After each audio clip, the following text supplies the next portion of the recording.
Welcome to the LowCarbUSA podcast, where we seek to inspire you to help us build this community. I'm Doug Reynolds. And this is Pam Devine.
That is a super exciting video.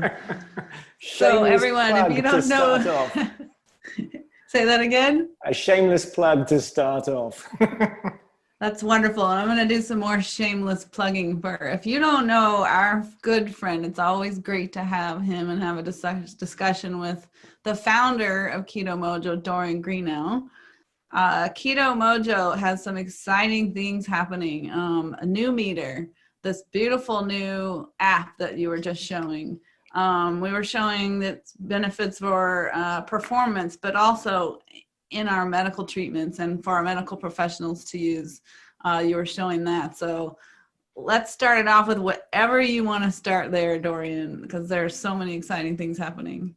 Well, if you guys look back in our history, we launched our first meter with you in 2017 at LowCarbUSA down in San Diego, and it was fantastic. I mean, if you think back then, ketone strips were like $4 each.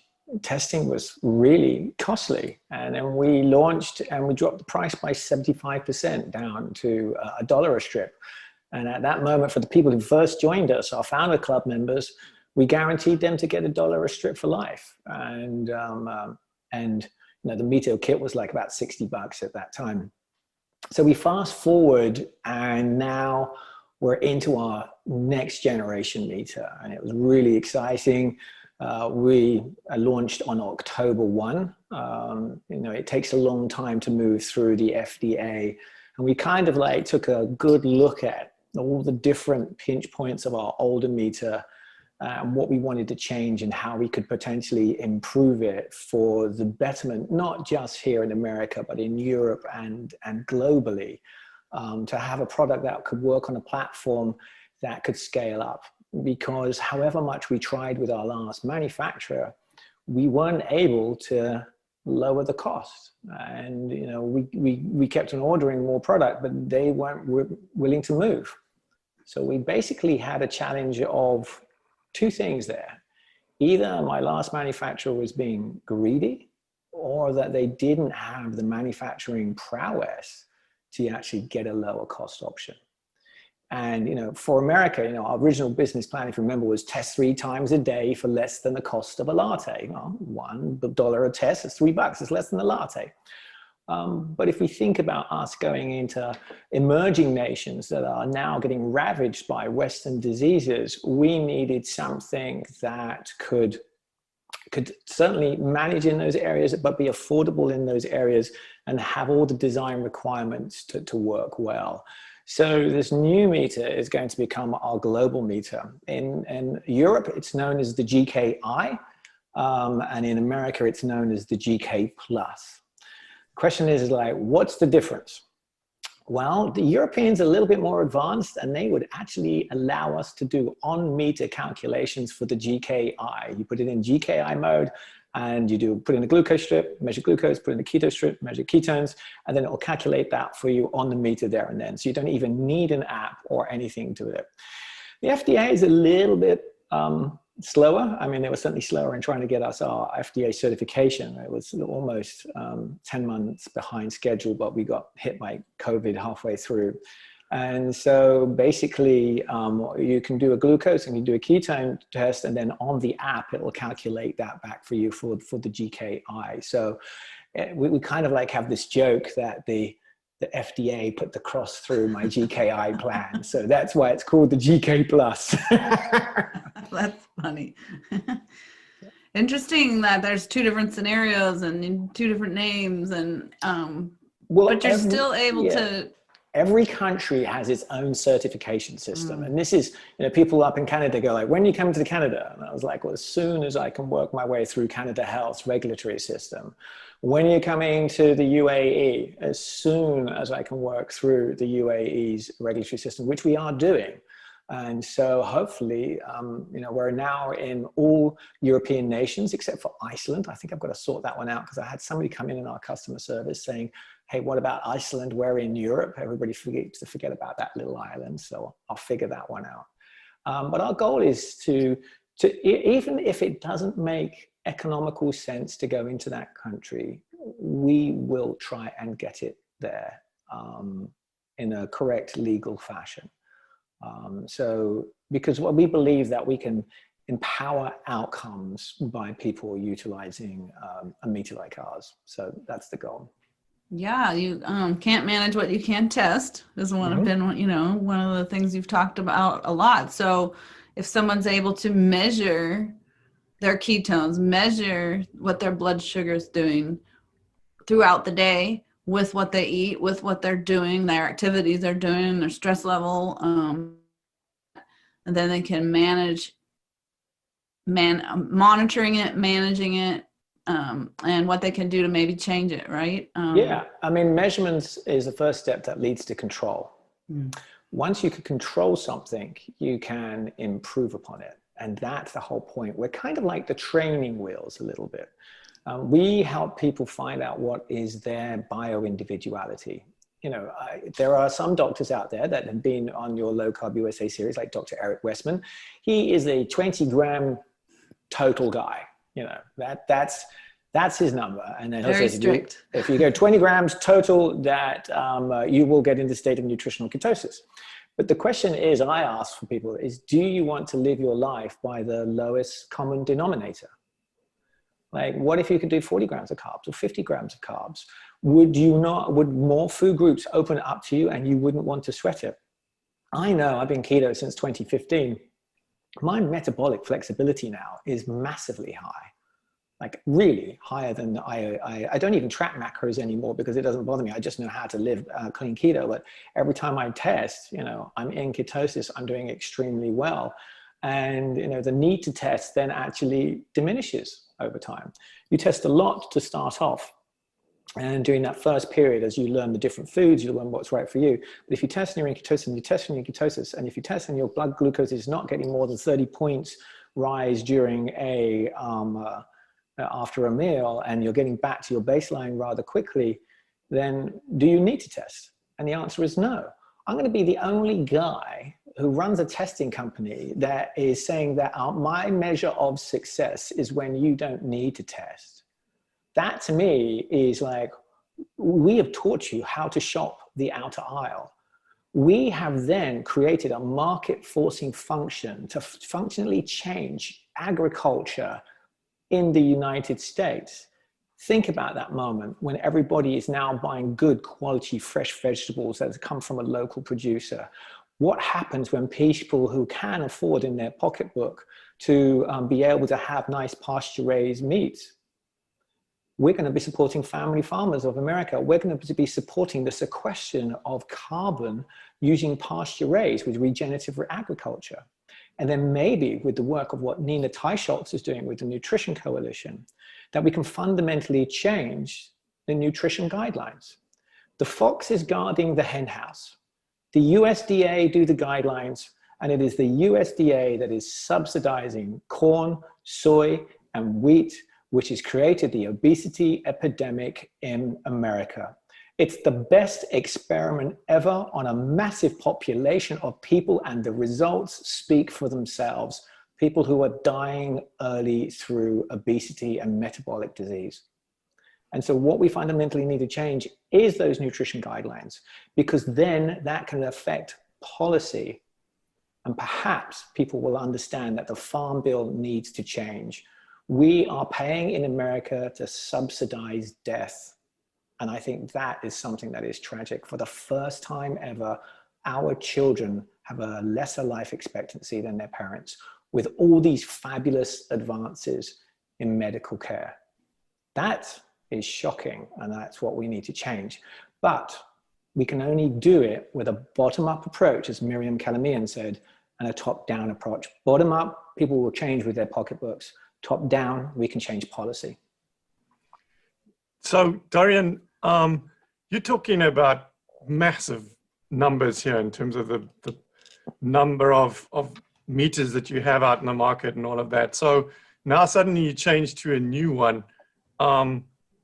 What are the challenges that you've experienced in There's getting this done? Numerous challenges. Moving from one manufacturing platform to another is a massive step. But we kind of came back at it for a little bit from a first principles point of view, which was, how do we create a better product and how can it be utilized in more countries? So you kind of you sort of have to think as the system. You have the, I like to think as the strip is the arrow, the meter is the bow, the control is the target, and then obviously you have the technique of the archer. And these are the basic core principles that you have to look at when designing a system. So first of all, what can we do for hotter countries and humid countries if we're going into Indonesia and equatorial ranges and like that? The challenge that you face with having a vial, this vial that we had before, is once you pop the top, your clock starts ticking, tick tock, because air gets in here. I don't know if you can see that on camera, but it actually has a dehumidifying liner. But once you pop that, you've only got 6 months. And very few people actually will write on the side of their vial when they opened it up. Do you ever write when you opened up yours? No. No, because you're looking at the expiration date on the side here.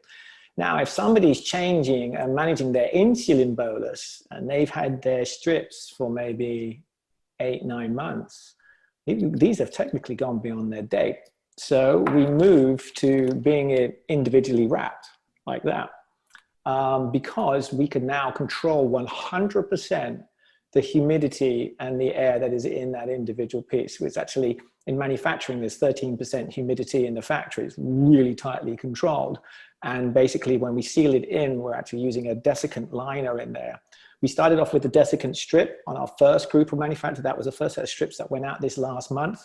But on the second set of strips that are coming on out, we've actually changed from a desiccant strip in there to actually a desiccant liner to make them easier to tear. But just this base function causes people, because they've been used to having a dart. They've been used to the vial, and they go wow, you've got these new things. Why is that? Well, because what we've done is we've actually baked these strips at 65 degrees Celsius, which is 149 degrees Fahrenheit, for 2 weeks and had no degradation. So if we are going to go into an equatorial country like the Arab Emirates and something like that, I temperature control on the container all the way to my warehouse, and I keep it temperature controlled because that's the right way to get a perfect product. But when it leaves me, how do I make sure that that journey and that last mile, that it can still turn up to the customer? It takes 60 days on a container ship to come over. So the first thing was let's start from core. How do we get a product to somebody?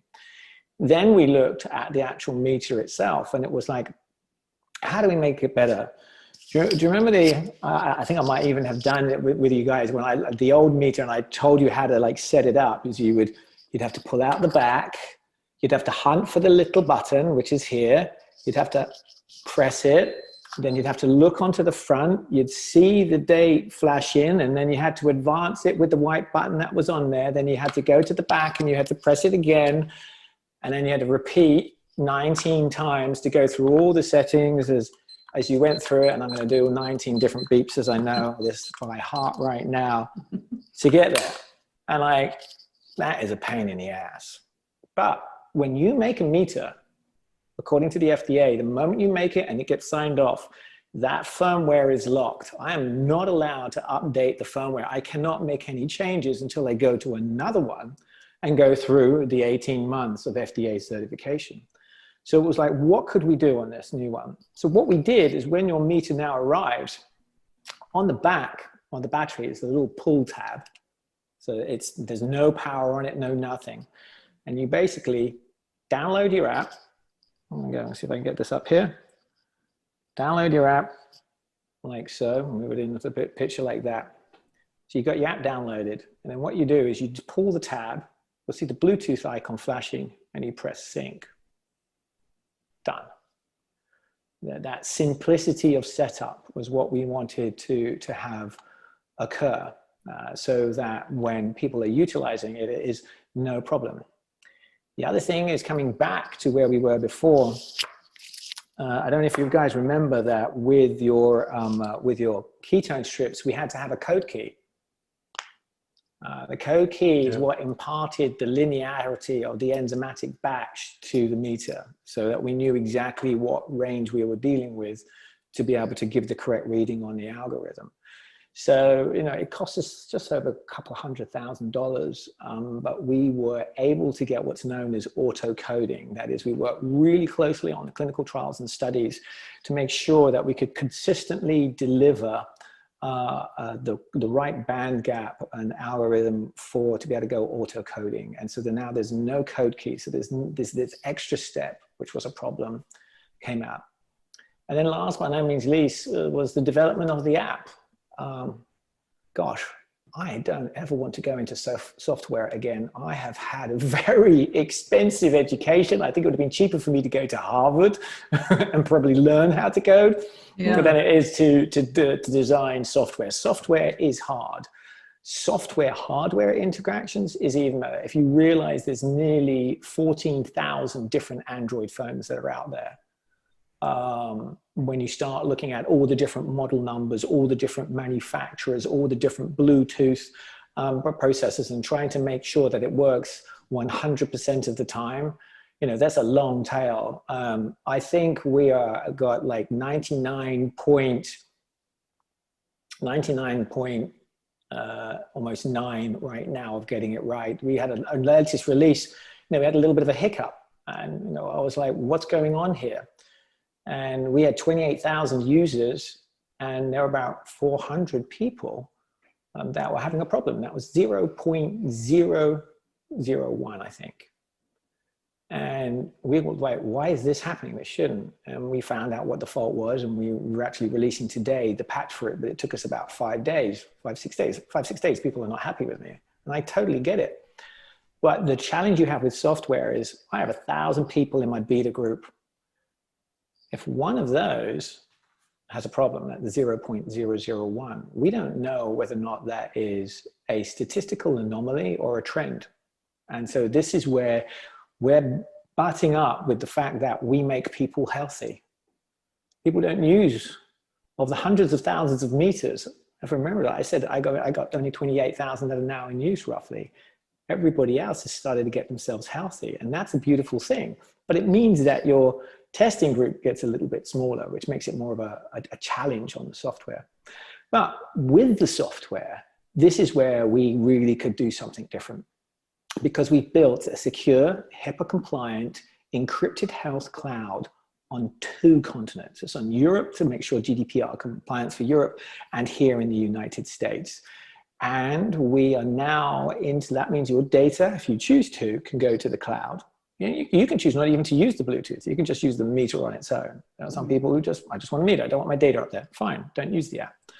But then your data can go to the cloud if you choose to. And now we're linked in with Chronometer.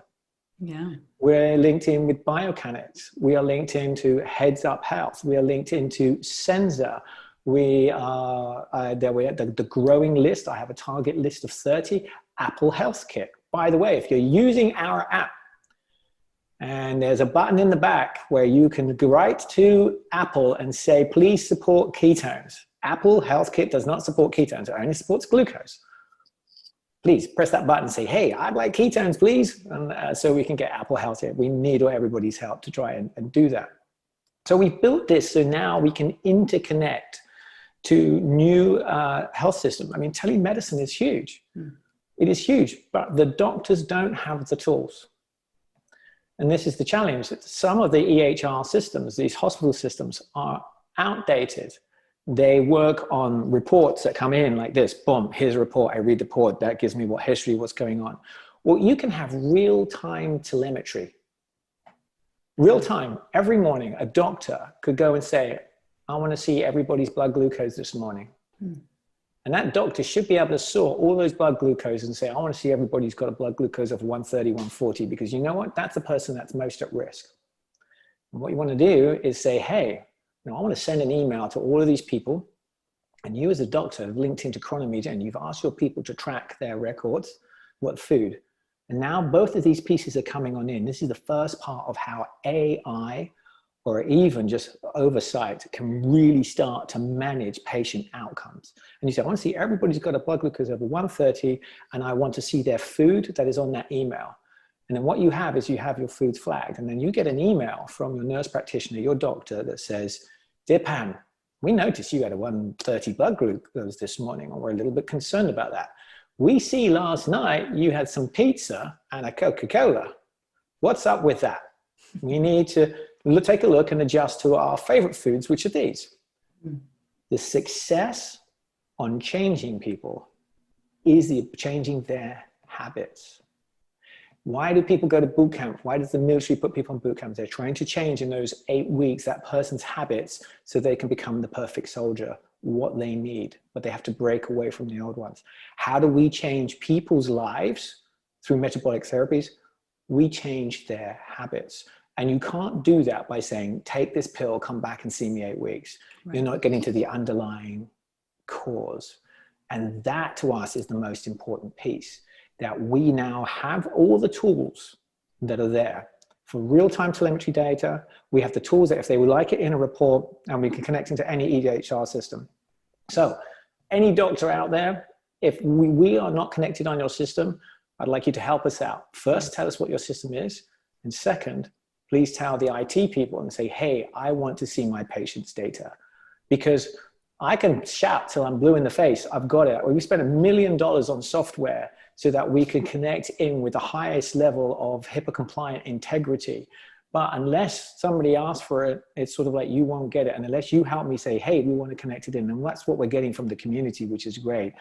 There are several MDs and MD groups that have gone to their EHR systems and said, hey, we really want to connect it, because now we can do it in the COVID era.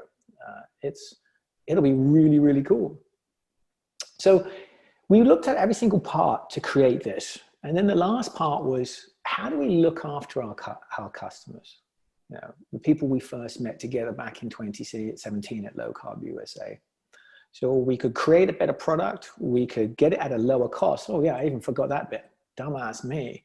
Guess what? It's even cheaper now. Our strips are 20% cheaper than before. So, you know, we launched 2017, $4 a strip. We'll introduce it at $1 a strip. We've now got it down again by a further 20% to 80 cents per strip on Ketone.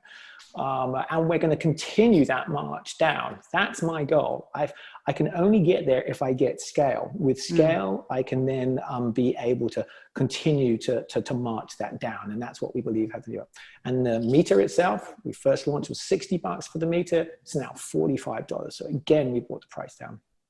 So we looked at that and it was like, how do we take care of everybody? Well, we had our founder club members where we guaranteed it $1 a strip for life, and we've kept that. We never changed the price since 2017 on our strips, even though that my manufacturer wouldn't work with me.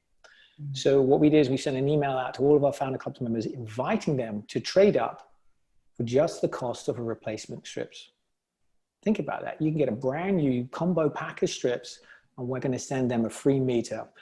And what else we're going to do is with that, is a recycling bag. They put their old meter in a recycling bag, and that goes back through the future, which is a HIPAA compliant, durable medical recycling company. And what they do is they chew it up and they separate out all the pieces so nothing gets wasted, to make sure that nobody ended up with a paperweight or something that would end up in the landfill. And then what we do is if somebody's using our app on a daily basis, they get an invite. We're inviting roughly 6,000 people a day to trade up if they want. We still have strips in stock of our older one, but eventually we want to make sure that anyone who's using the meter and needs it, we will trade them up just for the cost of strips. And in my mind, it's sort of like, wow, when was the last time you went to your car dealer and the car dealer says, here, you can have next year's model for the price of gas? You'd be like, what? But the challenge we face is the challenge we face within the community. So any of your community friends that are out there is, I can email all of my customers. I can contact all of those, but I can't get to the people who bought on Amazon or other platforms. And that is the challenge. So it's the word out and say like, yeah, if you want to trade up, well, we've got a trading program for you. We're not going to leave anybody behind. And now we effectively are losing money. I've calculated losing money for the next few months to be able to do it because it's the right thing to do. I just wanted to mention my admiration for your constant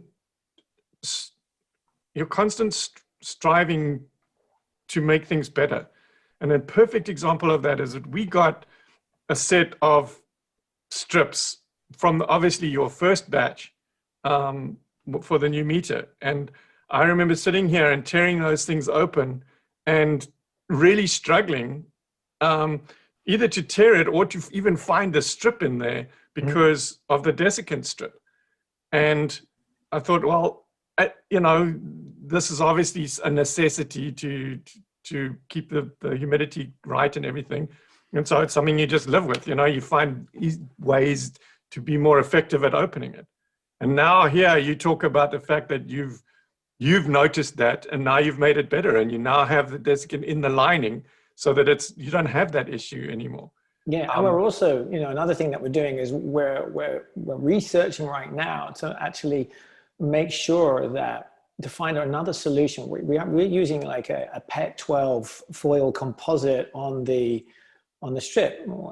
It can be recycled, but not many places do it. So we're trying to find another one. So you have the trade-off of being able to go into a hot country or actually dealing with the waste, which is only about 5 grams per packet. That's 5 grams. That's a tiny, tiny, tiny amount. There's 32 grams to the ounce, but some people are going like, there's more waste. Well, it's perception, but when you actually weigh when you weigh out a vial, you look at it, and if you look at that on each strip is now slightly smaller, and we don't use gold on the connectors.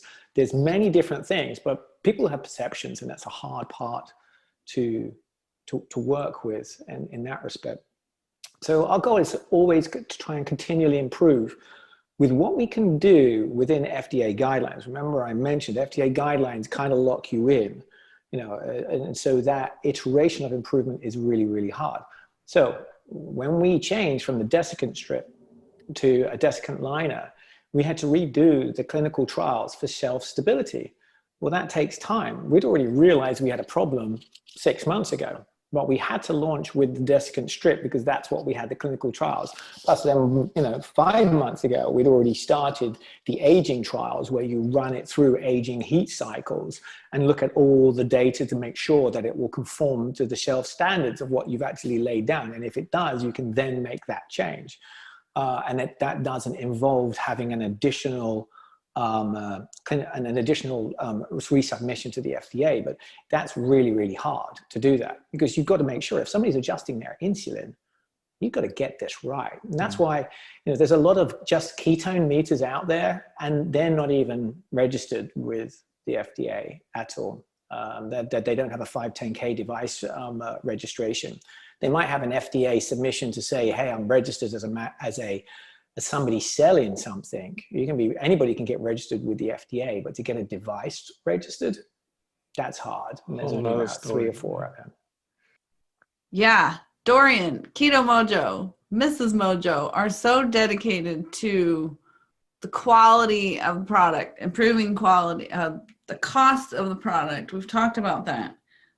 How much you guys care about the community, the research, the education, how well somebody does is just outstanding. And I hope that we can really convey that to the people who are watching this and who haven't met you before, who had met you, but just reiterate your commitment to standards, your commitment to cost, your commitment to the value that you hold in your previous customers, especially the ones from the very beginning. Because I want to go back and make sure that people know if they hadn't heard before, they can upgrade their meter for just the cost of the new strips, which they need to upgrade those anyway. The other ones get old after 6 months.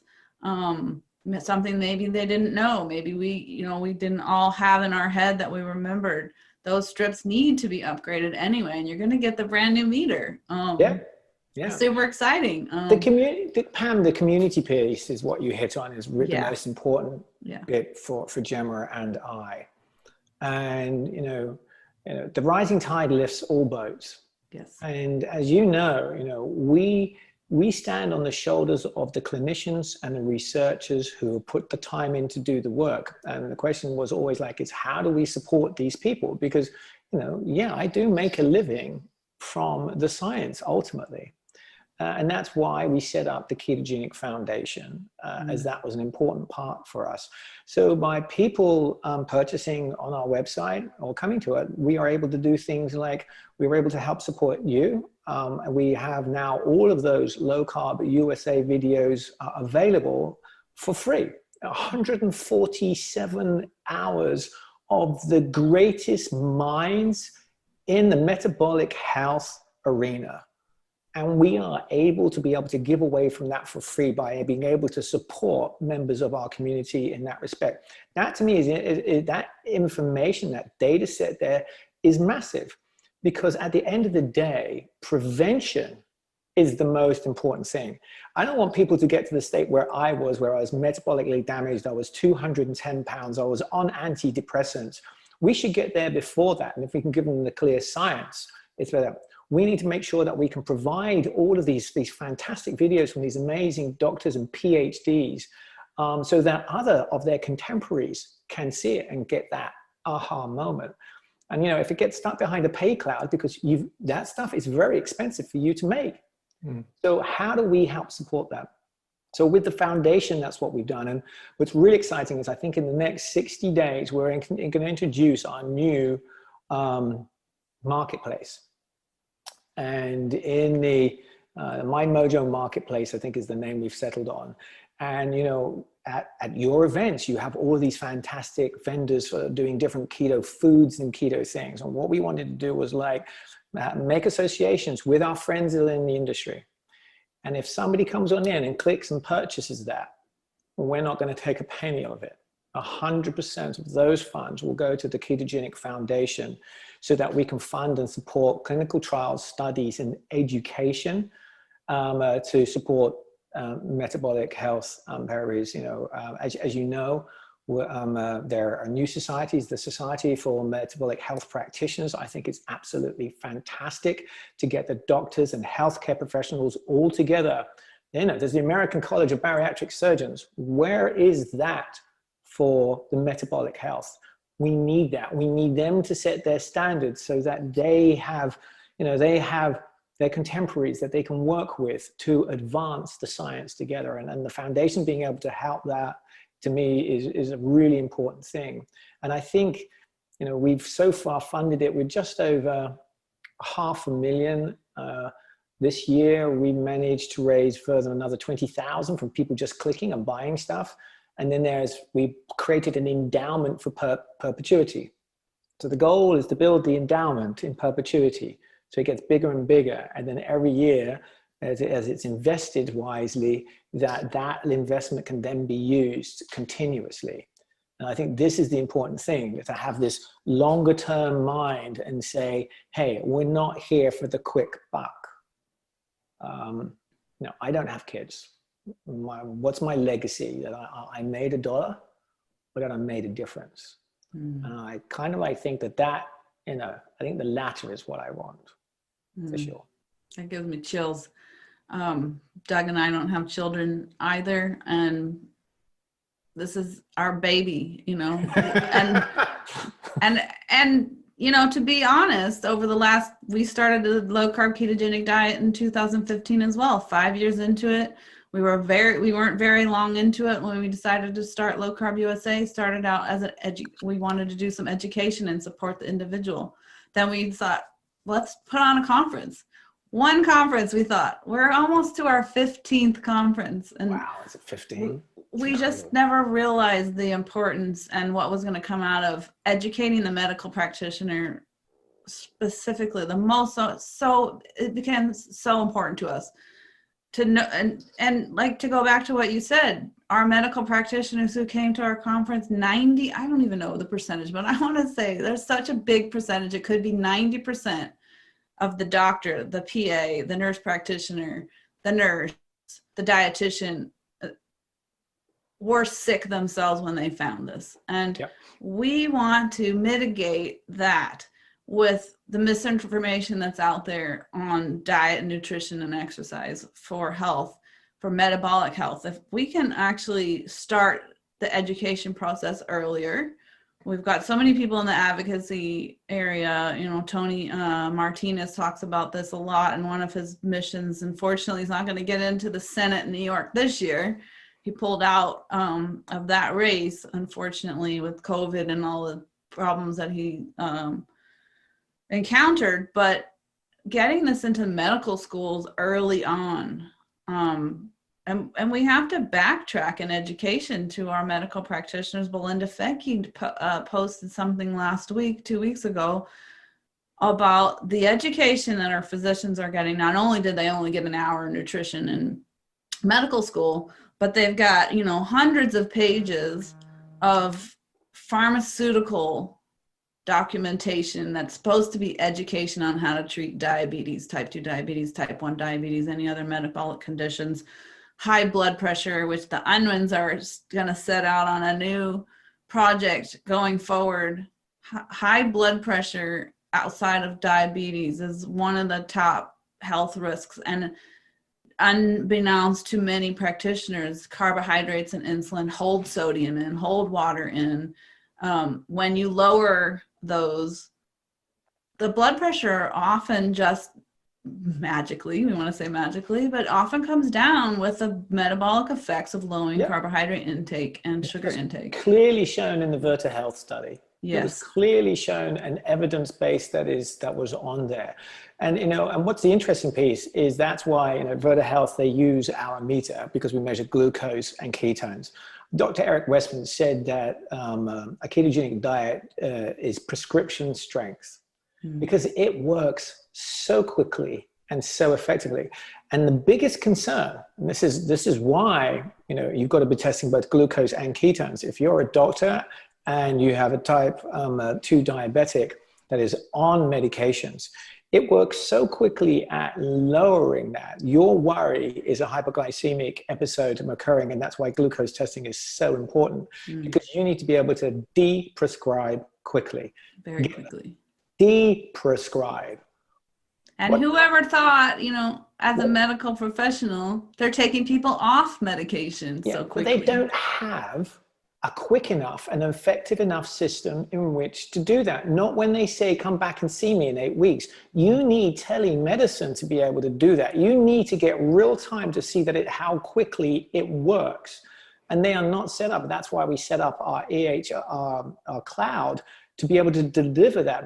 I hear in Canada that they are trying to look and study of perhaps allowing somebody to walk into a pharmacy, get tested, and the pharmacist to be able to de-prescribe. I remember you mentioning that. Think about that, yes. That to me would be amazing. You could change people's lives. I mean, what is the percentage? Is it 11% of Americans that have type 2 diabetes? Oh, what is that? 38 million people? At least, and that's not counting the pre-diabetic, which is actually with that high number of 6.5, between 5.5 and 6.5, they're still calling it pre-diabetic, but they're so close to the diagnosis of type 2 diabetes that it shouldn't be called pre-diabetes. It should, someone had mentioned it should be called something else. And then Yeah, there's I think what, 10% undiagnosed? No, At yeah, least I think it's, you know, higher. I think it's closer to 50% of people are either pre-diabetic or diabetic. Insulin And resistant. I even go as far as to say that it's probably more than that. People like the undiagnosed, like people just don't even know. Exactly. Yeah. I think I was pre-diabetic and I never tested, so I don't know now that I ever was, but I'm fairly certain that if I tested back then, I was. But as you know, that's just one portion of the pantheon of the way you can affect change. Polycystic ovarian syndrome, really fantastic results about allowing women to be able to conceive again, which is absolutely fantastic. We look into the neurological world of what Dr. Terry Walls is doing in multiple sclerosis, Alzheimer's and Parkinson's, and the changes that could possibly be done there. The stuff that Dominic D'Agostino and Miriam is doing on the press pulse therapy for cancer is absolutely incredible. Dr. Chris Palmer, the work that he's doing in nutrient psychology for schizophrenia, bipolar, and ADHD. If we take a look at migraineurs, 15% of the world's population has migraines. You see how many people this could potentially make a massive difference. And so the work that you guys did and the doctors of your community that you got together with the standard of care to create that seminal document, it's in what, 8 languages the last time I heard? Clinical guidelines, yes. Yeah, we just, it's actually, it's only going to go live on when SMHP website launches in a couple of weeks.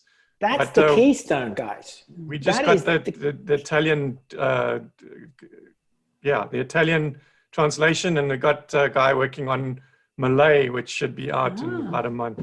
That to me is the keystone. That is what brings this all to be pieced together. And it's such an important work that you guys have done, because of this, you know, that's the standard that can bring everybody else in and go and look at the standard of care that is there. And from that, they can work on how that they want to customize it for use in all of these other different disciplines, which is the vital piece that will come on into play.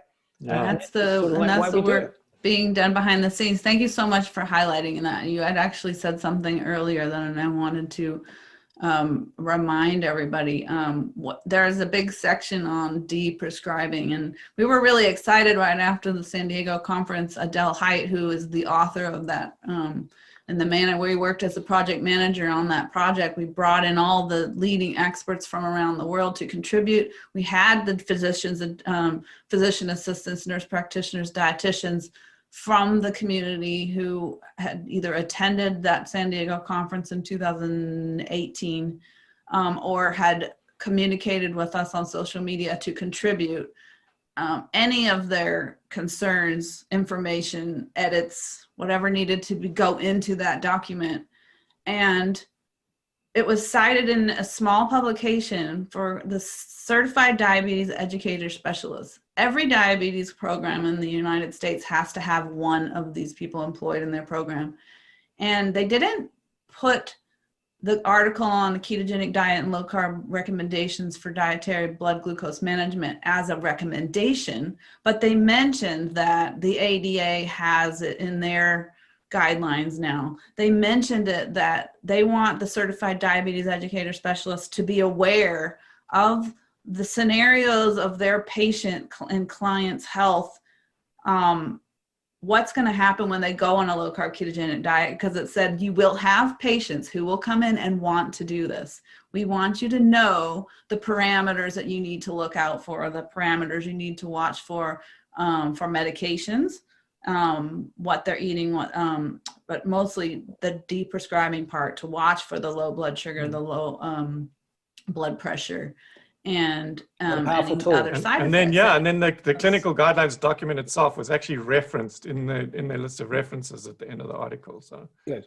Yeah, it was really cool. Super valuable piece of resource for anybody who wants to incorporate this into their practice or know more, especially if they're not familiar with a lot of the things the patients and the who want to do this can bring this document to their patients, to their doctor. Keto-Mojo is the de-prescribing tool. Yeah.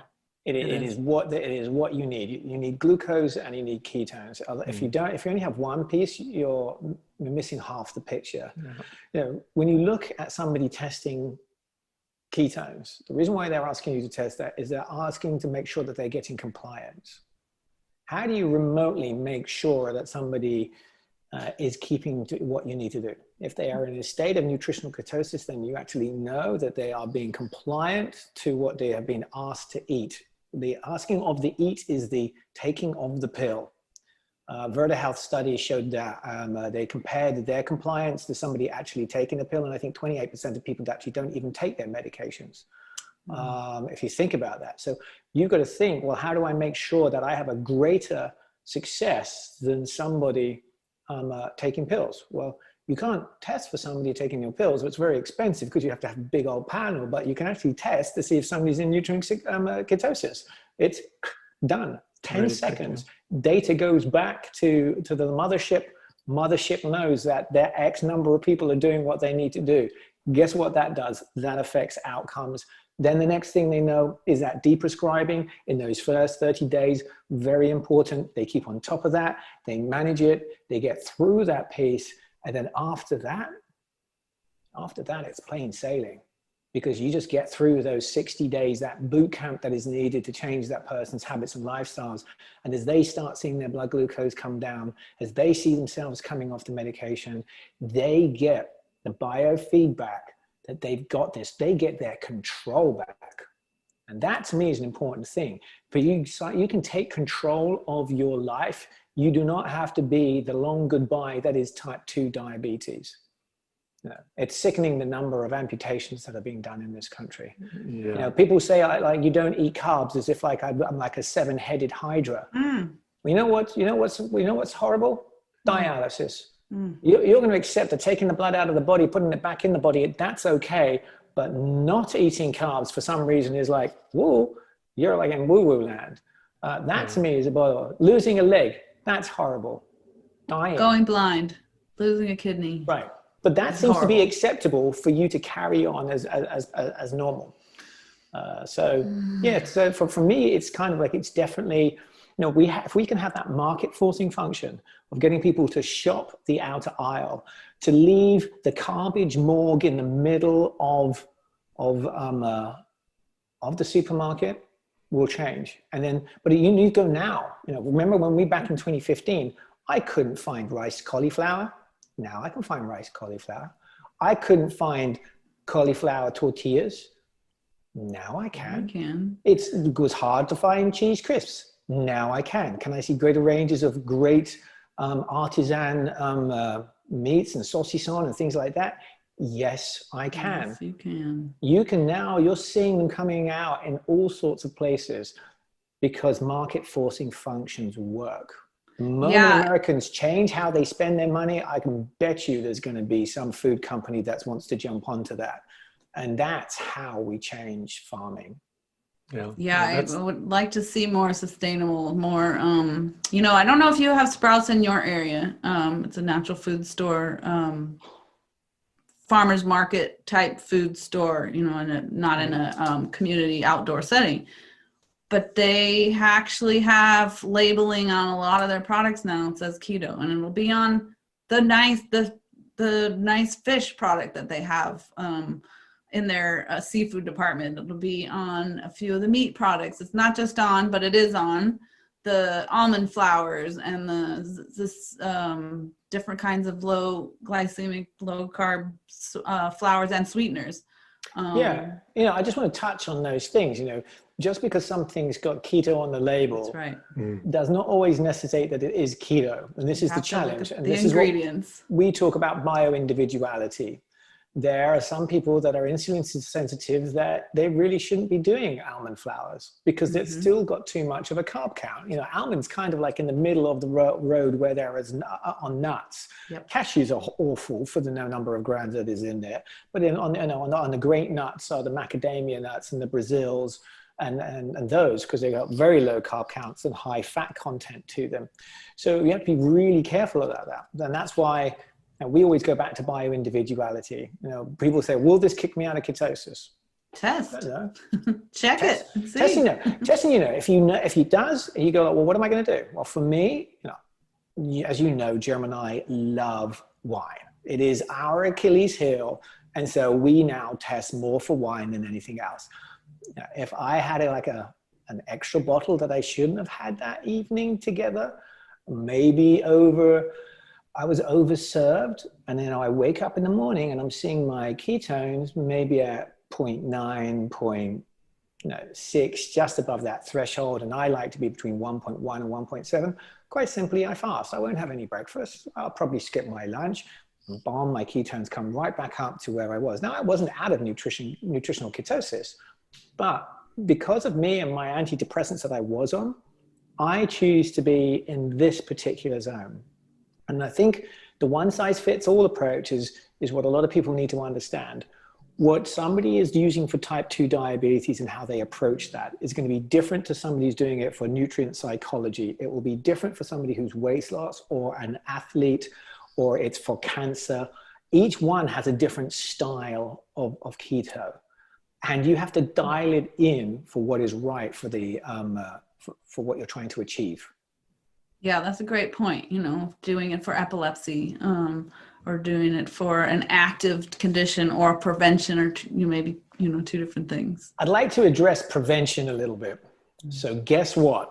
What? We also launched this year, and you're going to go like, what?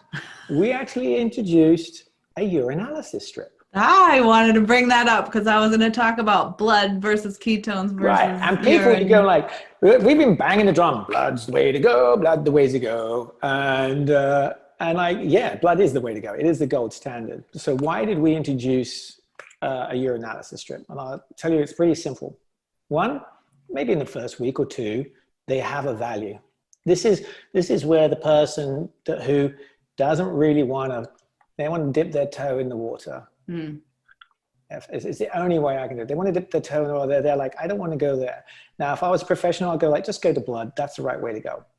What happens is, as I'm seeing people getting overcharged for these strips.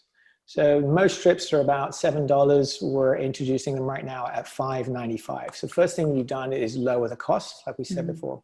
The second thing is you'll get a free 100-page guide.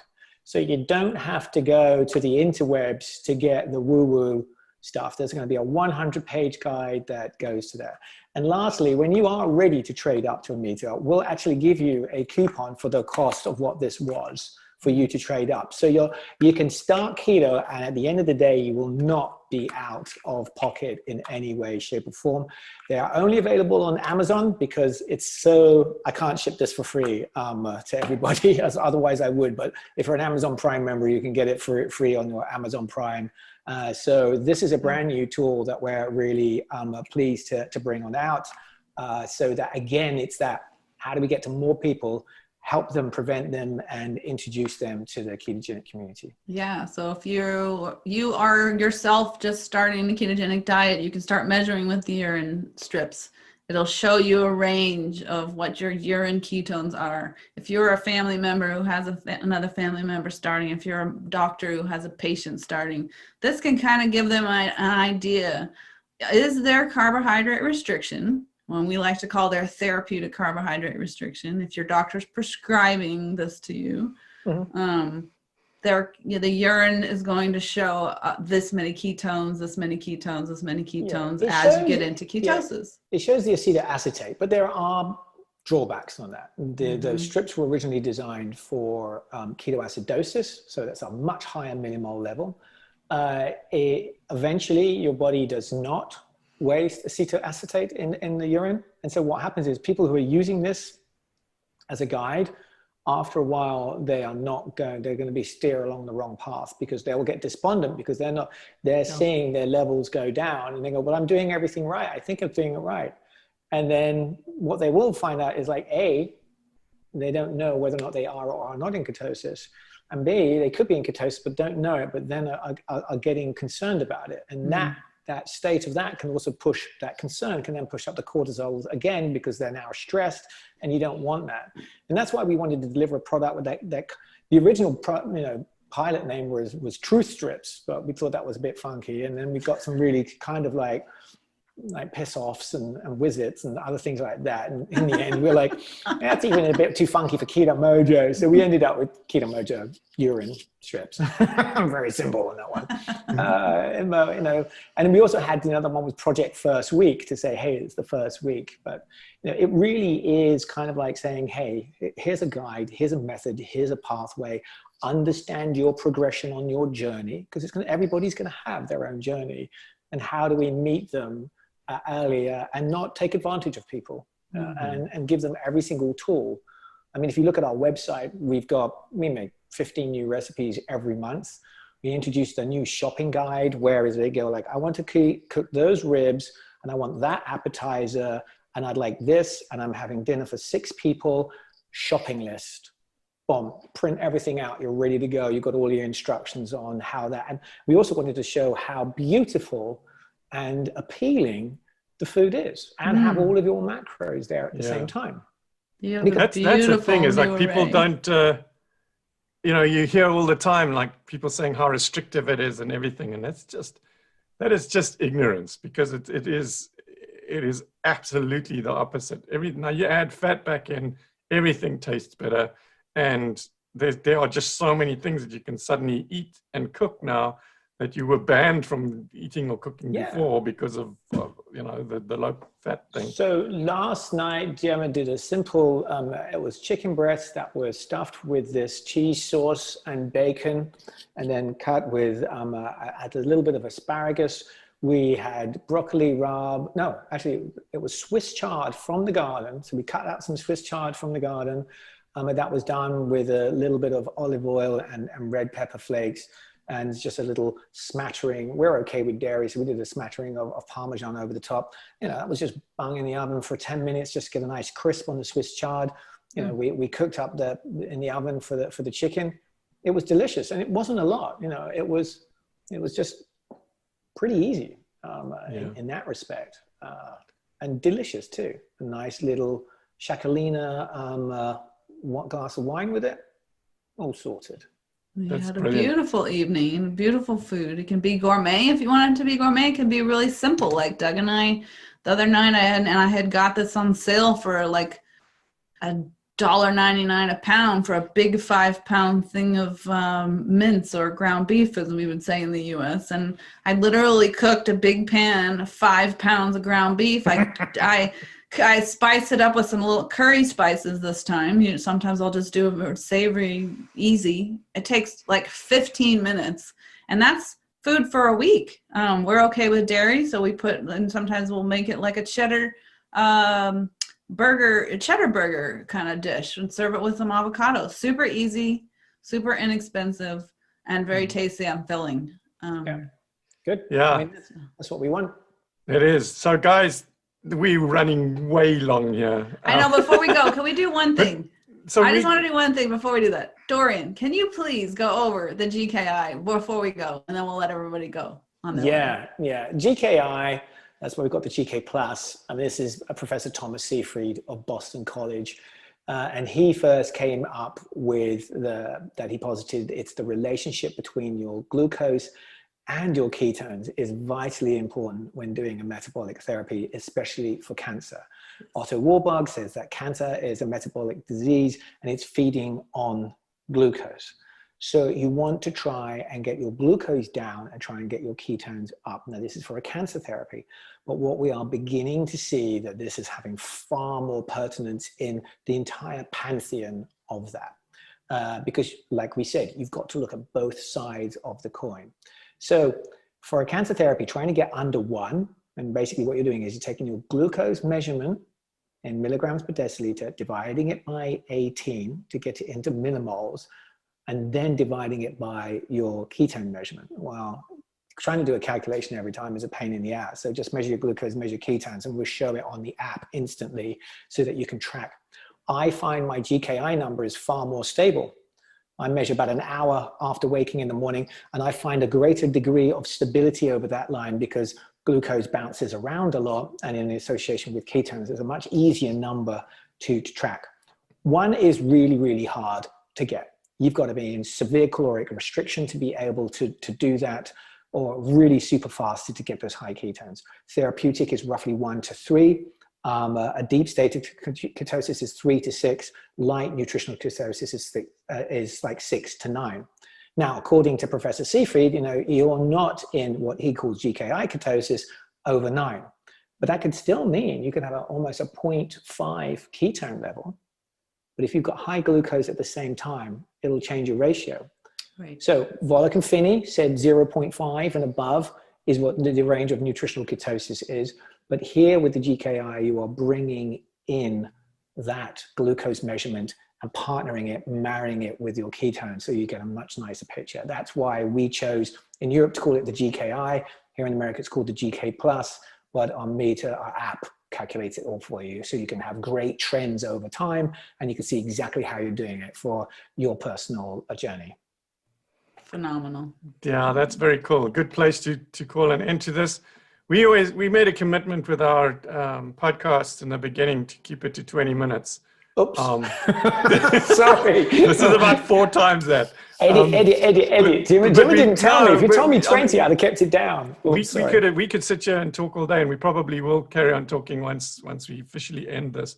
But it's been an absolute pleasure to have you on. Always such an inspiration for us to live off your enthusiasm and your vision. I think it always inspires me. Every time I start to feel like things are getting a bit overwhelming, then I look at what you're doing and what you're dealing with and taking this global. It's like, okay, my job's not actually that hard, so I can keep doing it. It's been awesome to have you on. Thank you. We couldn't do it without the support of the community, so thank you. You've been listening to an episode of the LowCarbUSA podcast. You can support us on Patreon at patreon.com/lowcarbusa.